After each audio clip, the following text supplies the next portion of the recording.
श्रीमन्महागणाधिपतये नमः। लक्ष्मीनारायणाभ्यां नमः। उमामहेश्वराभ्यां नमः। वाणीहिरण्यगर्भाभ्यां नमः। शचीपुरन्दराभ्यां नमः। मातापितृचरणकमलेभ्यो नमः। इष्टदेवताभ्यो नमः। कुलदेवताभ्यो नमः। ग्रामदेवताभ्यो नमः। स्थानदेवताभ्यो नमः। वास्तुदेवताभ्यो नमः। सर्वेभ्यो देवेभ्यो नमः। सर्वेभ्यो ब्राह्मणेभ्यो नमः। श्रीगुरुचरणकमलेभ्यो नमः। ओम सिद्धिबुद्धिसहिताय श्रीमन्महागणाधिपतये नमः। प्रभु श्री रामचंद्र जी ने जब महर्षि वाल्मीकि जी से पूछा कि वह स्थान बताइए, वह स्थल बताइए जहां मैं भाई लक्ष्मण और सीता जी के साथ कुछ समय रुक सकूं, कुछ समय निवास कर सकूं, तो महर्षि वाल्मीकि जी ने 14 स्थल बताए। 14 निकेत यानी 14 साधक जिनके हृदय में प्रभु श्री राम, लक्ष्मण और माता सीता जी निवास कर सकते हैं।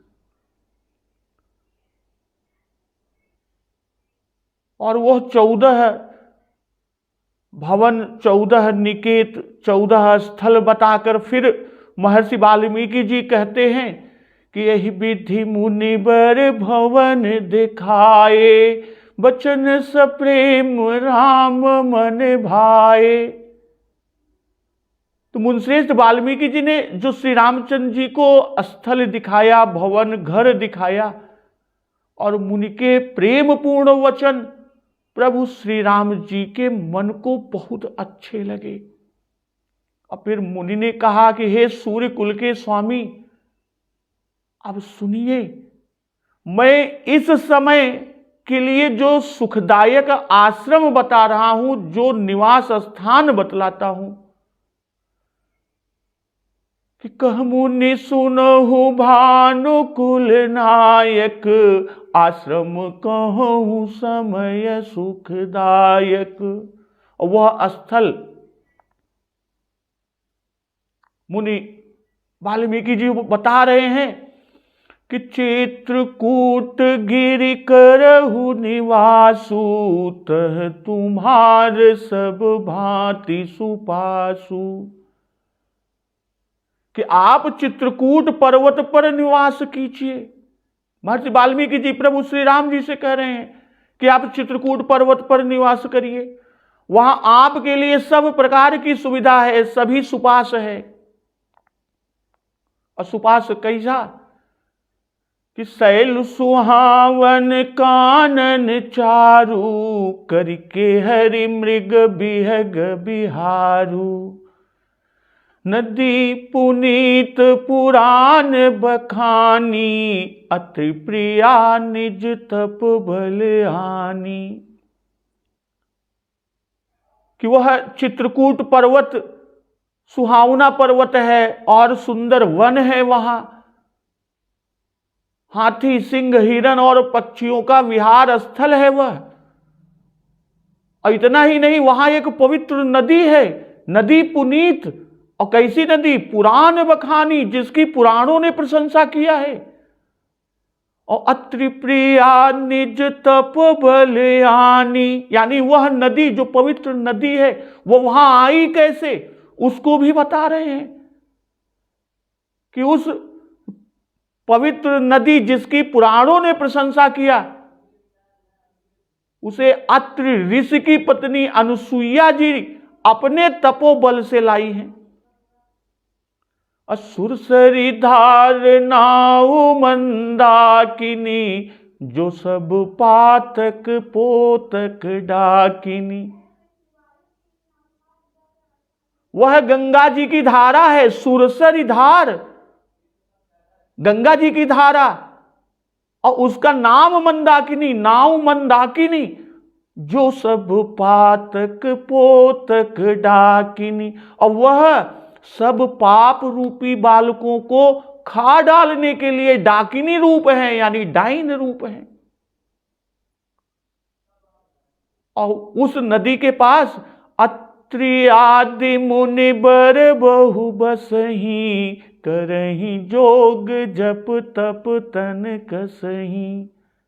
तो अत्रि आदि बहुत से श्रेष्ठ मुनि वहां निवास करते, जो योग तप और जप करते हुए शरीर को कसते हैं। तो हे राम जी, चलहु सफल श्रम सब कर करहु, राम देहु गौरव गिरि बरहु। तो चलिए और सबके परिश्रम को सफल कीजिए, और पर्वत श्रेष्ठ चित्रकूट को भी गौरव प्रदान कीजिए। और फिर महामुनि वाल्मीकि जी ने चित्रकूट की अपरिमित महिमा, जिसकी कोई सीमा ही नहीं है, अपरिमित है, उसकी महिमा बखान कर कहते हैं कि चित्रकूट महिमा अमित, कही महामुनि गाय, आई नहाए सरित बर, सिय समेत दो भाई। और तब सीता जी सहित दोनों भाइयों ने, प्रभु श्री राम और भाई लक्ष्मण जी ने आकर उस श्रेष्ठ नदी मंदाकिनी में स्नान किया। और स्नान कर प्रभु श्री रामचंद्र जी ने कहा कि रघुबर कहेउ लखन भल घाटू, करहु कतहु अब ठाहर ठाटू। लखन दीख पयक उतर करारा, चहुदिसि फिरेउ धनुष झिमिनारा। नदी पनच सर समदम दाना, सकल कलुष कलिसाउज नाना। चित्रकूट जनु अचल यहेरी, चुकैन घात मार मुठ भेरी। अस कही लखन ठाऊ दिखरावा, थलु बिलो कि रघुबर सुख पावा। रम्यु राम मनु देवन जाना, चले सहित सुरथपति प्रधाना। कुल की रात बेस सब आए, रचे परन तृण सदन सुहाए। बरनिन जाहि मंजु दुई साला, एक ललित लघु एक विशाला। लखन जानकी सहित प्रभु, राजत रुचिर निकेत। सोह मदनु मुनि बेस जनु, रति ऋतुराज समेत। पवित्र मंदाकिनी में सीता जी सहित दोनों भाइयों ने स्नान किया, और स्नान कर प्रभु श्री रामचंद्र जी ने कहा कि रघुबर कहु लखन भल घाटू, करहु कतहु अब ठाहर ठाटू। हे लक्ष्मण, बड़ा अच्छा घाट है, अब यही कहीं ठहरने की व्यवस्था करो। करहु कतहु अब ठाहर ठाटू, यही कहीं ठहरने की व्यवस्था करो। तो लखन दीख पय उतर करारा, चहुदिस फिरहु धनुष झिमिनारा। तब लक्ष्मण जी ने पयस्विनी नदी के उत्तर के ऊंचे किनारे को देखा और कहा कि इसके चारों ओर धनुष के जैसे एक नाला फिरा हुआ है, और नदी पनच सर समदम दाना, सकल कलुष कलिसाउज नाना। भाई नदी मंदाकिनी नदी, और उस धनुष की प्रत्यंचा या डोरी है, और सम दम दान ये बाण हैं, और सकल कलुष कलिसाउज नाना, कि कलियुग के इस कलि कलुष यानी कलियुग के समस्त पाप, उसके अनेकों हिंसक पशु रूप निशाने हैं। चित्रकूट जनु अचल यहेरी, चुकैन घात मार मुठ भेरी। चित्रकूट ही मानो अचल शिकारी है। लक्ष्मण जी जब इस पयस्विनी नदी मंदाकिनी के उत्तर के ऊंचे किनारे को देखते हैं और देखते ही कहते हैं कि इसके चारों ओर धनुष के जैसा एक नाला फिरा हुआ है, और नदी मंदाकिनी उस धनुष की प्रत्यंचा है, डोरी है, जिसे खींच कर बाण चलाते हैं, जिस पर बाण चढ़ाते हैं। और शम दम दान ये बाण है। कलयुग के समस्त पाप ही उसके अनेकों हिंसक पशु हैं, यानी जिसके ऊपर निशाने लगाए हैं। और निशाना लगाया कौन कि यह चित्रकूट ही मानो वो अचल शिकारी है कि जिसका निशाना कभी चूकता नहीं, और जो सामने से मारता है, यानी वह सामने से मारता है, पीठ पीछे वार नहीं करता। तो अस कही लखन ठाऊ देख रावा, थलु बिलो कि रघुबर सुख पावा। इतना कहकर, इस तरह से कहकर लक्ष्मण जी ने प्रभु श्री राम जी को स्थान दिखलाया, और उस स्थान को देखकर प्रभु श्री रामचंद्र जी ने सुख पाया। तो श्री रामचंद्र जी ने कहा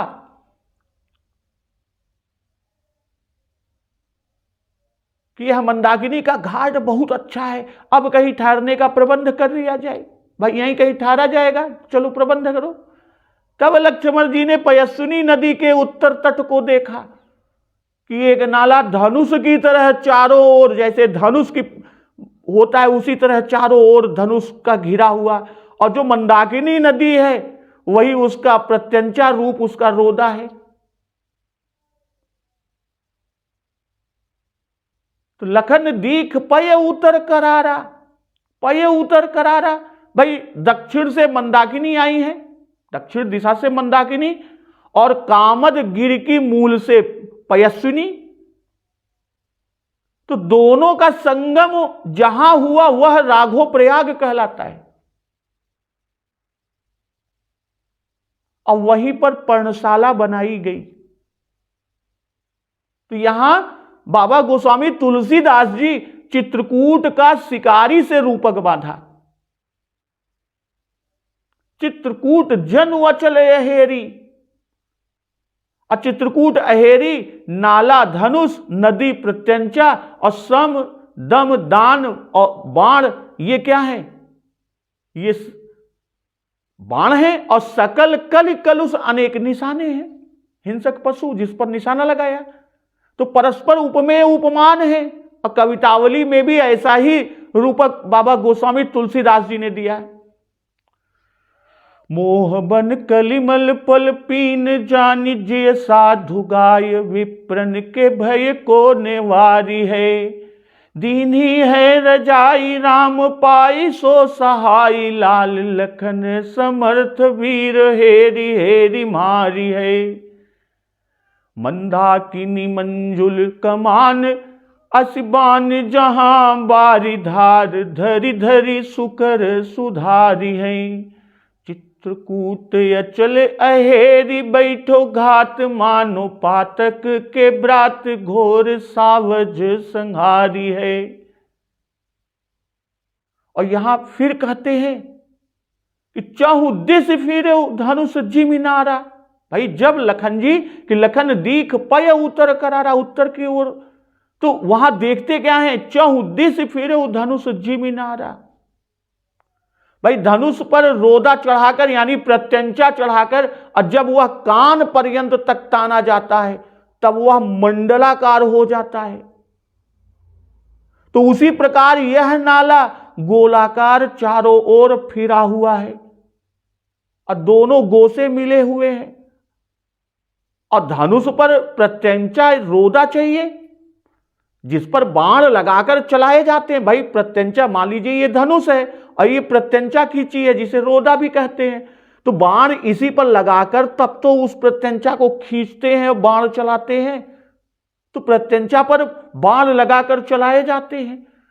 तो यहां नदी अर्थात उसकी जलधारा ही वह प्रत्यंचा है, वह रोदा है जिस पर बाण चलते हैं। और इसमें त्रिकाल स्नान आदि करते हैं। शम दम दान ये बाण हैं, और बाण से हिंसक जीवों पशु पक्षियों पर निशाना किया जाता है।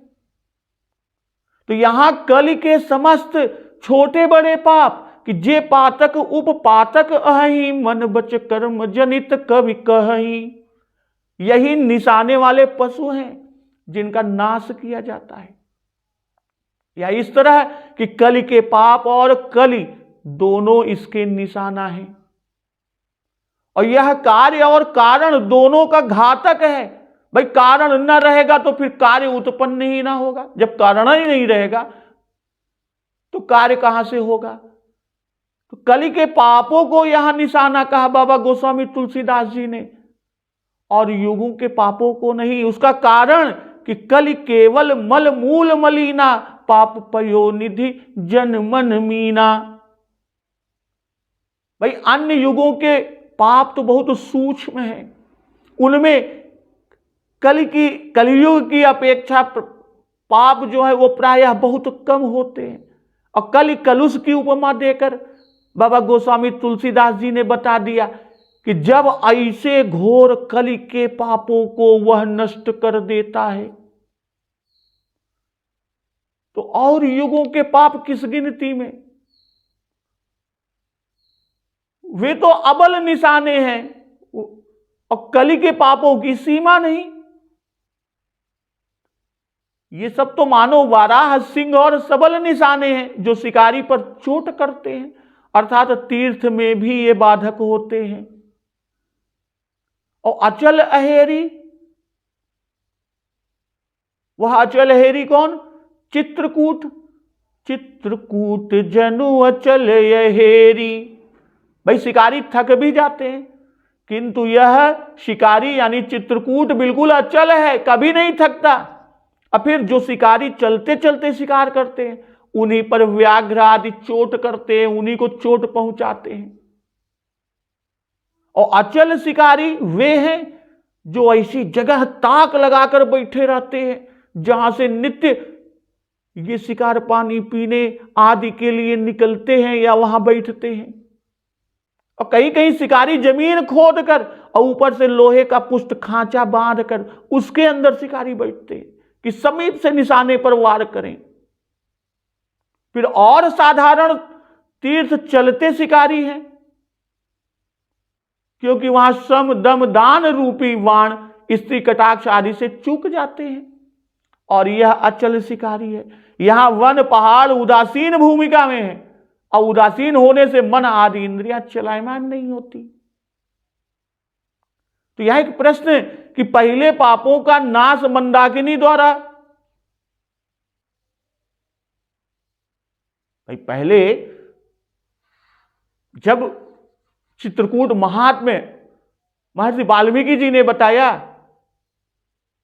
कि नदी पुनीत पुराण बखानी त्रिप्रिया निज तप बलयानी, और फिर इसकी महिमा बताते हैं कि सुरसरी धार नाव मंदाकिनी, यह गंगा की धारा और नाम मंदाकिनी, और कार्य कि जो सब पातक पोतक डाकिनी।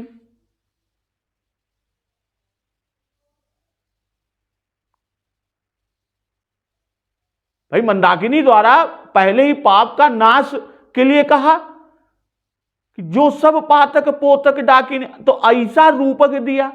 और यहां चुकई न घात मार मुठ भेरी कहे, तो पहले पाप को बालक और दूसरे में पशु को निशाना से उपमा बाबा गोस्वामी तुलसीदास जी ने दिया। तो दो प्रकार का रूपक देने के पीछे का भाव क्या है? भाई शिकारी दूर से घात करता है और बालक घर के भीतर होते हैं। जो सब पातक पोतक डाकिनी, वहां बालक का, और यहां चुकई न घात मार मुठ भेरी और अचल अहेरी है। तो बाहर के दर्शन करने वालों के पापों को शिकार बनकर और घर के भीतर वालों के अर्थात चित्रकूट के निवासियों के पापों को डाकिनी बनकर मार डालता है। फिर मंदाकिनी का जल पान करने से मानसिक पाप दूर होते हैं। और चित्रकूट में निवास से कायिक पाप दूर होते हैं। इसलिए पाप को पोतक और मंदाकिनी को डाकिनी से बाबा जी ने उपमित किया। भाई मंदाकिनी का पवित्र जल शरीर को प्राप्त होने से, मंदाकिनी का पवित्र जल जब शरीर को प्राप्त होगा, शरीर को मिलेगा, तो उसके प्राप्त होने से मानसिक यानी भीतरी पाप दूर होंगे। और मंदाकिनी किसी को निरंतर प्राप्त नहीं, जैसे बालक निरंतर डाकिनी को प्राप्त नहीं, माता पिता रक्षा करते रहते हैं, तो चित्रकूट वास की निरंतर प्राप्ति संभव है। इसी से सकल कलुष और कायिक पाप वह बराबर नाश करते रहने में नहीं चूकता। तो यह कलुष पशु की तरह बाहर खुले मैदान में भ्रमण करते हैं, अर्थात शारीरिक पाप छिप नहीं सकते। तो ऐसे कलुषों को यह बराबर नष्ट करता रहता है। रम्यऊ राम मनुदेवन जाना, चले सहित सुरथपति प्रधाना। कुल की रात वेश सब आए, रचे परन तृण सदन सुहाए। भाई जब देवताओं ने जाना कि प्रभु श्री राम जी का मन यहां रम गया, लग गया, तब वे देवता चले सहित सुर थपति प्रधाना। तब वे देवताओं के प्रधान कारीगर यानी विश्वकर्मा जी को अगुआ करके चले। कुल की रात बेस सब आए, रचे परन तृण सदन सुहाए।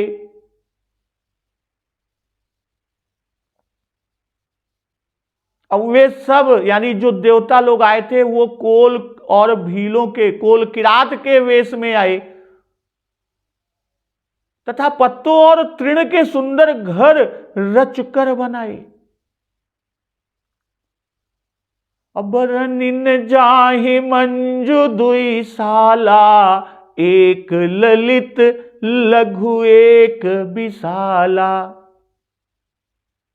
और सुंदर दो निवास स्थान बताए, दो निवास स्थान बनाया। किसने? जो देवता कोल किरात यानी कोल और भीलों के वेश में आए, विश्वकर्मा जी को अगुआ करके आए। तो इन लोगों ने सुंदर सुंदर दो निवास स्थान बनाए जिनका वर्णन नहीं किया जा सकता, अवर्णनीय है। और एक सुंदर छोटा, दूसरा बड़ा लंबा चौड़ा और ऊंचा बनाया।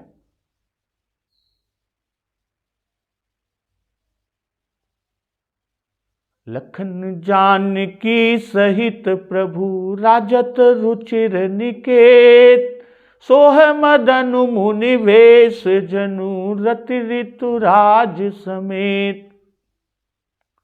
श्री लक्ष्मण और जानकी जी के साथ सुंदर पर्णकुटी यानी उस कुटिया में, उस घर में प्रभु विराजमान होकर ऐसे सुशोभित हो रहे हैं कि सोह मदन मुनिवेश जनु, मानो कामदेव ही मुनिवेश धारण कर रति ऋतुराज समेत, रति यानी कामदेव की स्त्री और बसंत समेत सोह रहे हैं, सुशोभित हो रहे हैं। तो रम्यऊ राम मनुदेवन जाना, चले सहित सुरथपति प्रधाना। भाई श्री राम जी यहां रमण करेंगे। राम का अर्थ है जो सब में रमण करे, रम क्रीड़ायाम। जब देवताओं ने जान लिया कि जिस स्थान को वाल्मीकि जी ने बतलाया वह प्रभु श्री रामचंद्र जी को पसंद आ गया, तो विश्वकर्मा जी को साथ लेकर कोल किरात के वेश में सारे देवता लोग आए जो पर्णकुटी बनाने में माहिर। और तुरंत जैसा प्रभु श्री राम चाहते थे कि तह रच रुचिर परन तृणशाला, बासुकरहु कछुकाल कृपाला, ठीक वैसा ही सुंदर पर्ण तृणशाला, पर्णकुटी बना दिया। जो देखे वह समझे कि कोल किरात प्रभु की सेवा में लगे हुए हैं, पर वस्तुतः तो वे विश्वकर्मा आदि देवता भाई प्रभु श्री राम जी के ऐश्वर्य को छिपाए रखने के लिए, क्योंकि प्रभु नर नाट्य कर रहे हैं, उनका ऐश्वर्य छिपाना है। उन लोगों ने ऐसा किया कि कोल किरात कोल भील के वेश में आए। अष्टपतियों में मुख्य त्वष्टा हैं, उनको मुख्य नायक बनाकर चले, उनके आदेशानुसार रचना होगी। जिस तरह से कि नल नील ने सेतु बनाया, वैसे ही रचना का काम त्वष्टा ही करेंगे। अन्य सब सामग्री ला कर देंगे। बाकी जितने कोल भील किरात के रूप में आए हैं वे सब सामग्री ला कर देंगे। और नल नील भी त्वष्टा के ही पुत्र हैं, जो समुद्र में राम सेतु का निर्माण किया, तो वो नल नील भी त्वष्टा के ही पुत्र हैं। अब यहां एक बात आती है कि कोल किरात के वेश में देवता क्यों आए? भाई जो काम करना है उसी के योग्य शरीर देवताओं ने धारण किया, पर्णकुटी बनाना है, और इस कार्य को वहां के कोल और भील यानी कोल किरात करते हैं। इसलिए उस वेश से आकर पर्णकुटी छाई। अगर देव रूप से आते तो राम जी कुटी न बनाने देते, प्रभु श्री राम जी का गुप्त ऐश्वर्य खुल जाता। और अभी तो रावण वध होना है। भाई स्वामी क्षत्रिय बने तो ये सेवक के लिए कोल भील बने। और दूसरी चीज कि देवता भूमि को स्पर्श नहीं करते, इससे इस वेश में आए, कोल और भील के वेश में आए। कोल किरात बेश सब आए। जो देवता पर्णकुटी बनाने में माहिर थे, वो विश्वकर्मा जी को आगे करके कोल भील के रूप में आए और रचे परन तृण सदन सुहाए। सुहाए कि उसकी बनावट बहुत सुंदर और बहुत विचित्र थी। वर्षा और आंधी सहने योग्य थे, कैसी भी वर्षा हो, कैसी भी आंधी आए, उस पर असर नहीं होगा। अजाड़े में हवा आदि की भी रोक थी और उत्तम स्थान पर बने थे कि कामदेव की विहार वाटिका ही मानो वह है। ये सब ऋतु ऋतुपति प्रभाव संतत बह त्रिविधि बाऊ जन विहार वाटिका नृप पंचबान की, गीतावली में उल्लेख किया। और एक ललित लघु एक विशाला, जो उन्होंने पर्णकुटी बनाई देवताओं ने, जो कोल और भील के वेश में आए थे, कि बरन न जाहि मंजु दुई साला, कि एक सुंदर और एक छोटा, दूसरा बड़ा। भाई एक छोटा बनाया और दूसरा बड़ा इस विचार से बनाया कि यहां प्रभु श्री राम लक्ष्मण सीता जी और मुनि लोग बैठेंगे, तो दो पर्णशालाएं बनाई कि बरन न जाहि मंजु दुई साला, दो पर्णशालाएं बनाई, एक श्री सीताराम जी के लिए और दूसरी लक्ष्मण जी के लिए। यह भी हो सकता है। अथवा वन में लक्ष्मण जी का निवास अलग कहना उचित नहीं, इसलिए छोटी पर्णशाला भंडार भोजन आदि के लिए हो सकती है और दूसरी तीनों के निवास के लिए। और आध्यात्म रामायण में उल्लेख है कि वाल्मीकि जी के बताए हुए स्थान में एक बड़ी विस्तृत कुटी पश्चिम में पूर्व मुख और एक कुटी दक्षिण में उत्तर मुख बनाई गई। श्री सीता लक्ष्मण सहित देव सदृश उस उत्तम भवन में रहते हैं, जैसे सची सहित इंद्र स्वर्ग में देवता और मुनिश्रेष्ठों सहित आनंद पूर्वक रहते हैं। वैसे ही वाल्मीकि आदि ऋषियों से पूजित राम जी सीता लक्ष्मण सहित कुटी में रहते हैं। लखन जानकी सहित प्रभु राजत रुचिर निकेत, सोह मदन मुनि वेश जनु रति ऋतुराज समेत। भाई मुनिवेश जटाजूट वलकल आदि धारण किए हुए भी प्रभु श्री रामचंद्र जी अपनी माधुरी से सबके मन को हर रहे हैं। जिस तरह कामदेव अपने सहायकों सहित संसार को मोहित कर लेते हैं, तो यहां श्रृंगार रस और कामदेव श्याम वर्ण, और राम जी भी श्याम वर्ण, रति गौर वर्ण, वैसे सीता जी गौर वर्ण, बसंत पीत, तो ठीक वैसे ही लक्ष्मण स्वर्ण वर्ण के प्रभु जटा धारण किए हैं। इसलिए कामदेव का भी मुनि वेश में होना, बाबा गोस्वामी तुलसीदास जी ने कहा कि सोह मदन मुनि वेश जनु, कि कामदेव ही मुनि वेश में ठहरे हैं। काम विकार युक्त है। अब मुनिवेश धरकर सोहना कहने का भाव कि विकार को त्याग कर वह सुशोभित हो रहे हैं। अमर नाग किन्नर दिशिपाला, चित्रकूट आए ते ही काला। भाई देवता, नाग, किन्नर, दिक्पाल उस समय, यानी जब प्रभु श्री रामचंद्र जी मंदाकिनी स्नान कर और वहां पर पर्णकुटी, जो देवता कील भील के वेश में आए थे, कोल और भील के वेश में, उनके निर्माण हो जाने पर जब प्रभु विराजमान होते हैं तो देवता, नाग, किन्नर, दिक्पाल उस समय चित्रकूट आए और राम प्रणाम कीन्ह सब काहू, मुदित देव लहि लोचन लाहू।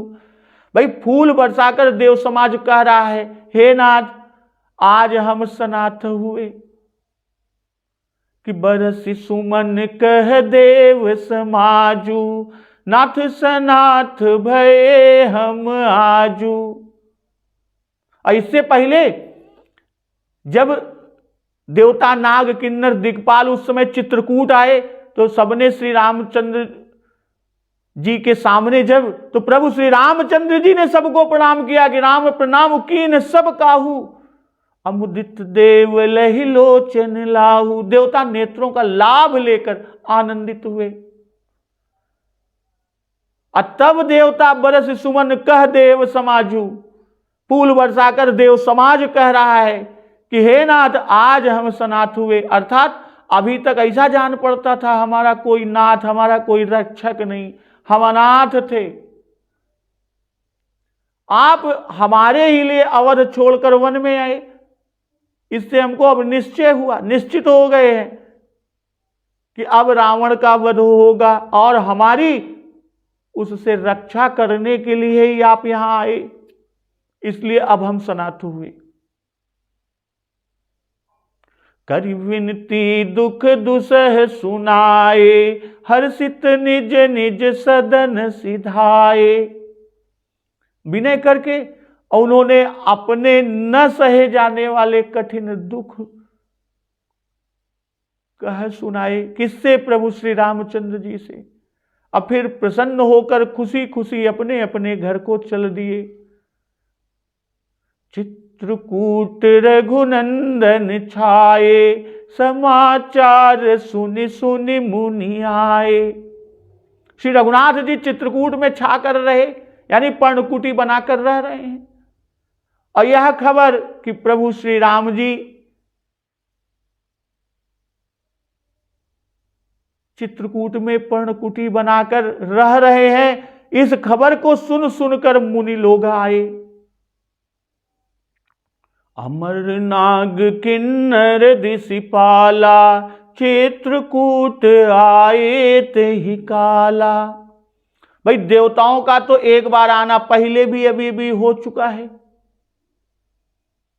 कि रमेउ राम मनुदेवन जाना, चले सहित सुर थपति प्रधाना, कोल किरात वेश सब आए। अभी तो कोल किरात आदि के वेश में आए हुए थे, तो उनका जाना कहां नहीं गया। तो यहां पर अभी फिर से दोबारा देवताओं का आना बाबा गोस्वामी तुलसीदास जी ने कैसे लिखा कि अमर नाग किन्नर दिशिपाला, चित्रकूट आए ते ही काला। तो इसका उत्तर कि पहले इंद्रादि प्रधान देवताओं का कोल किरात वेश से आना कहा। भाई जिनको रावण का बड़ा डर था और अब लघु देवताओं का आना कह रहे हैं, छोटे देवताओं का, या कि कुटी छाने में सेवा योग्य शरीर धर कर आए, जो कुटी बनाने में पारंगत थे। अब विमान पर फूल बरसाने और अपना दुखड़ा सुनाने के लिए प्रत्यक्ष रूप से आए। भाई रावण के भय से भील रूप धारण किया, भील रूप का भील शरीर में आए, और दर्शन पाकर जब अभय हुए तब इस रूप में आए। अब प्रेम में कपट वेश दूर हो गया तब प्रकट हो गए, ये भी भाव। और सुरपति पर धाना है, इसी से उन्होंने यह समाधान किया कि सुर थपति प्रधाना। पहले वे देवता आए थे जो स्थापत्य कार्य में यानी रचना की कला में प्रवीण थे, पारंगत थे, वे ही अपने प्रधान सहित यहां आए। जब पर्णशाला बन गई, तीनों मूर्ति, तीनों यानी प्रभु श्री राम, मां जगदम्बा सीता और लक्ष्मण जी निवास करने लगे, तब शेष सब देवता आए कि अमर, नाग, किन्नर, दिगपाल ये सब आए, क्योंकि रावण के सब सताए हुए हैं। रवि शशि पवन वरुण धनधारी, अग्नि काल जम सब अधिकारी, किन्नर सिद्ध मनुज सुर नागा, हठ सब ही के पंथ ही लागा, अदिस पालन मय नीर भरावा। रावण के सामने उनकी यह दुर्दशा थी। और राम प्रणाम कीन, श्री रामचंद्र जी ने सबको प्रणाम किया, पर इन्होंने आशीर्वाद न दिया। भाई राम प्रणाम कीन सब काहू, आशीर्वाद नहीं दिया, कहा कि मुदित देव लहि लोचन लाहू। देवता नेत्रों का लाभ पाए का आनंदित होता है, आशीर्वाद ना दें। इसका कारण कि श्री राम जी ने माधुर्य में देवताओं को प्रणाम किया, और वे सब माधुर्य लीला को देखकर मुदित हुए, आनंदित हुए, पर वे तो प्रभु श्री राम जी को अपना नाथ समझकर इनकी सेवा करने और अपना दुखड़ा सुनाने, दुख बताने आए हैं, तो फिर आशीर्वाद कैसे देते। कहा न नाथ सनाथ भये हम आजू, और दुख दुसह सुनाए। तो इस विनम्र शब्दों के साथ अपने को बड़ा मानकर आशीर्वाद देना योग्य नहीं जचता। बाबा गोस्वामी तुलसीदास जी यह बताने के लिए कि इंद्रादि देवता ऐश्वर्य जानते हैं, और यहां राम शब्द दिया जो ऐश्वर्य सूचक। मुनियों को दंडवत करने में रघुकुल चंद कहे, क्योंकि वे माधुर्य भाव ग्रहण किए हुए आशीर्वाद देंगे। अमुदित देव लहि लोचन लाहू, दर्शन करके मुदित हुए, आनंदित हुए। विवाह के समय दूल्हा रूप को देखकर भी देवता मुदित हुए थे कि मुदित देवगण राम ही देखी, पर दूर से देखा था, आज बिल्कुल सामने आकर दर्शन कर रहे हैं। इससे नेत्रों के लाभ को पाए। बाबा जी ने नेत्रों का लाभ पाना कहा। भाई भगवान का दर्शन ही नेत्र का लाभ है, पर देवता तो स्वार्थी हैं, दोनों जगह स्वार्थ सधता देख कर आए थे। अबरस सुमन कह देव समाजू, नाथ सनाथ भये हम आजू। पहले पर्णशालाएं रची, फिर समीप आकर वहां एकांत में दर्शन किया, पुष्प वृष्टि की, फूलों की वर्षा, तब विनती की और अंत में अपना दुखड़ा सुनाया। दुख दुसह सुनाए, दुख दुसह। भाई घर रहने नहीं पाते, पुष्पक विमान आदि सुंदर विमानों को और सब संपत्ति जितनी है, सकल संपत्ति रावण छीन ले गया। यहां तक कि यज्ञ भाग भी नहीं मिलता, यह सारा दुखड़ा प्रभु को सुनाई। जैसे कि आवत रावण सुने उसकोहा, देवन तके मेरु गिर खोहा, असुरपुर नित ही परावन होई, पुष्पक जान जीत लैयावा। ये सारी चीजें, और इसीलिए कहते हैं कि नाथ सनाथ भये हम आजू। सनाथ भय कि ऋषि अब निर्भय होकर यज्ञ करेंगे, हम यज्ञ में अपना भाग पाकर तृप्त होंगे। या कैकेयी की मति फेरने में हमें डर था कि आपको दुख ना हुआ हो, किंतु आप तो प्रसन्न है, यानी आप अप्रसन्न नहीं है, हमसे नाराज नहीं है। तो वह चिंता भी मिट गई। हर्षित निज निज सदन सिधाए। ऐसी मालूम होता है कि प्रभु देवतन के ढारस बधाएं। ऐसी से वो सब अपने घर प्रसन्न प्रसन्न हो के गए। अब तक तो भागा भागा फिरत रहे। जैसे सुनत हैं कि आवत रावण सुने सकोहा देवन तके मेरु गिर गो। मेरु गिर के खो में जाए के कंदराओं में छिपते फिरते थे। अचित्रकूट रघुनंदन छाए। समाचार सुनि सुनि मुनि आए। भाई अब यहाँ कुछ दिन प्रभु श्री राम, माता सीता और लक्ष्मण जी निवास करी हैं। अबे तक तो प्रभु श्री राम जी पथगामी रहन, रास्ते चलत रहन। एक रात से कहीं अधिक ठहरते नहीं थे। जहां अंधेरा हो वहीं रात रुके, सुबह फिर चल दे। अब कुछ ठीक ना है था कि आज यहाँ है तो कल कहाँ रही हैं। अब कुटी छावनी बनाकर रहता है। ऐसी मुनि अब जान गए कि अब कुछ दिन रही हैं तो मुनि आवे लागे। वर्षा काल मेघ नभ छाई। भाई सुनी सुनी जैसे जैसे जो सुनते थे वे आते जाते थे। सबके एक साथे तो कोनो समाचार ढिढोरा या संदेश तो भेजा नहीं गए। जे का जैसे मालूम हो तो वैसे आवत है। तो आवत देखी मुदित मुनि वृंदा। कीन्ह दंडवत रघुकुल चंदा। अब मुनियों के वृंद यानी झुंड के झुंड और समूह के समूह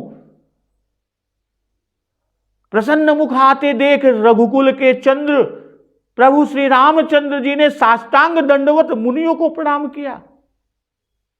मुनि रघुबर हिलाई उर लेहि। सुफल होन हित आशीष देहि। तो मुनि समूह जो है वो रघुवर प्रभु श्री रामचंद्र जी को हृदय से लगा लेते हैं और अपने आशीर्वाद के सुफल होने अर्थात सफलता के लिए आशीर्वाद दे रहे हैं। और सिय सौमित्र राम छवि देखहि। साधन सकल सफल करि लेखहि।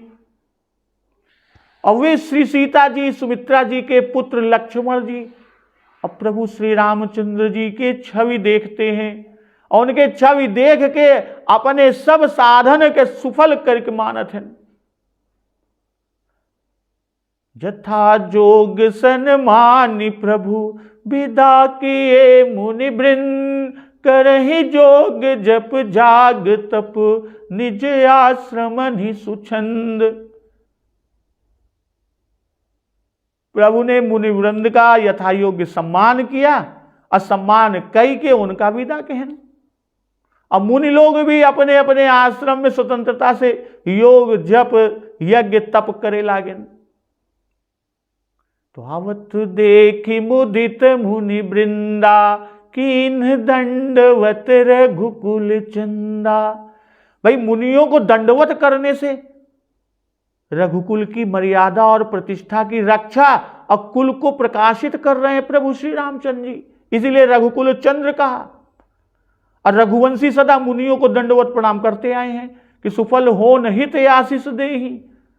इसी तरह गंगा जी ने श्री जानकी जी से कहा कि तदपि देवी मय देवी असीसा। सफल हो हित निज भागीसा। और साधन सकल सफल करि लेखहि।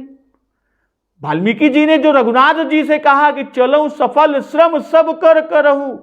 तो उन वचनों को और प्रभु के मुनिगण मिलन विशेष बन इस वाक्य को यहां पर चरितार्थ किया। सब साधनों का फल श्री राम दर्शन व श्री राम भक्ति है। दीन मुनि से असीस उर अति आनंद वस जानि। लोचन गोचर सुकृत फल मनहु किए विधियानि। सब साधन कर सुफल सुहावा। लखन राम सिय दर्शन पावा।